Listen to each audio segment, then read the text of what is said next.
The last topic I want to talk about in this general area of linear, homogeneous, constant coefficient recurrence relation is the general kth order LHCC.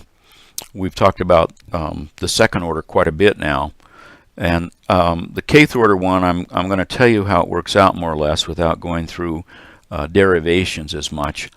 But I will tell you this much: if you have a general kth order linear, homogeneous, constant coefficient recurrence relation, then just as before, if we try an is equal to r to the n, we will get in this case, a kth degree characteristic polynomial. I know I've got a characteristic equation written down there, but you'll also hear me refer to it as a characteristic polynomial.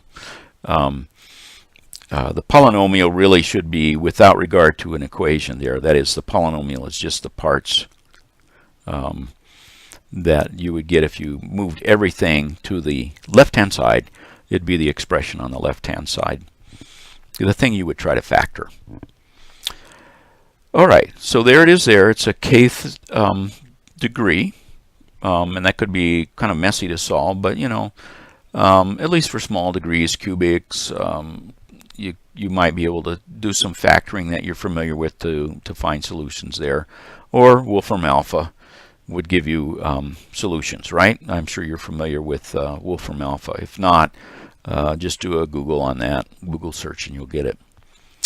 Here's a theorem which generalizes what we did in the order 2 case, using the same ideas of superposition, that you can add solutions and multiply them by constant multiples, scalars, and get a solution out of that.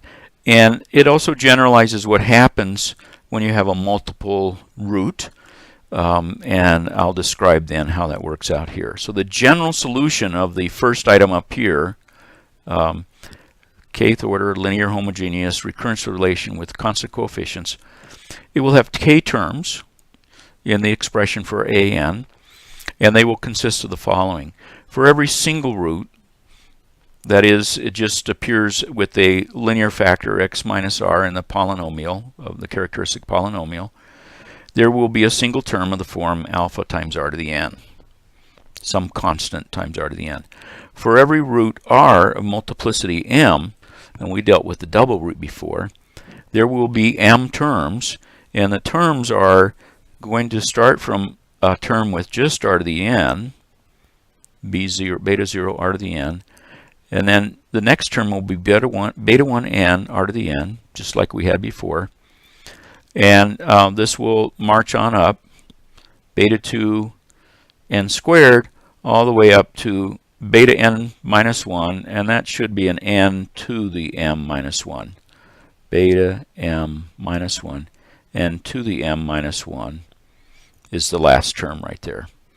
Somehow or other I missed getting the n to the m minus 1 there. For the shell that I post, I'll make that correction, but for the video, that's the last term there, right there, okay? And the values, beta values are all arbitrary constants for that, and that's true for each root of multiplicity. You're going to have an expression like that.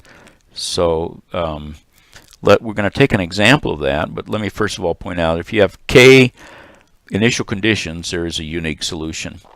So here's a recurrence relation right here. I had to make it small to fit on one line. Recurrence relation right here of order 8, and it's kind of imposing to look at, but I did the factoring of the characteristic polynomial for you.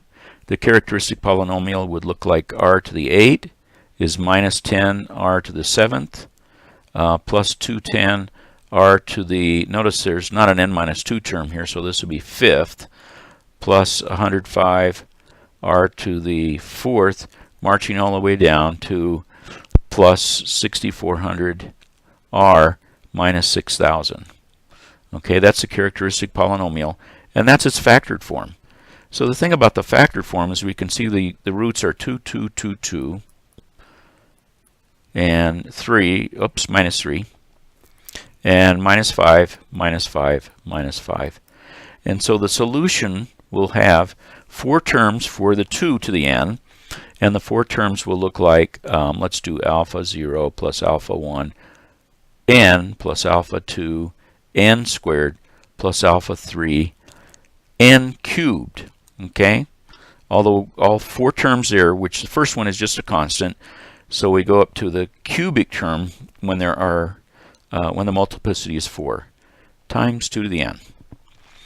Plus, let's use a beta. Beta, I don't need as several betas, just one, so I'll just use beta, minus 3 to the n, plus, and now for minus 5 we need 3 terms, so I'll use a gamma 0 plus gamma 1n plus gamma 2n squared. It's multiplicity 3, so that's 1 less, so that we have 3 terms starting with a constant. So this is a plus here, that's an n, that might look a little crazy. And then we have minus 5 to the n. And that's the general solution there. So that's how it works in a more complicated form like that. You know, in a testing situation, a cubic is the worst I'd give you, and that'd be one that we could factor in simple ways. And we might talk about some of that in class.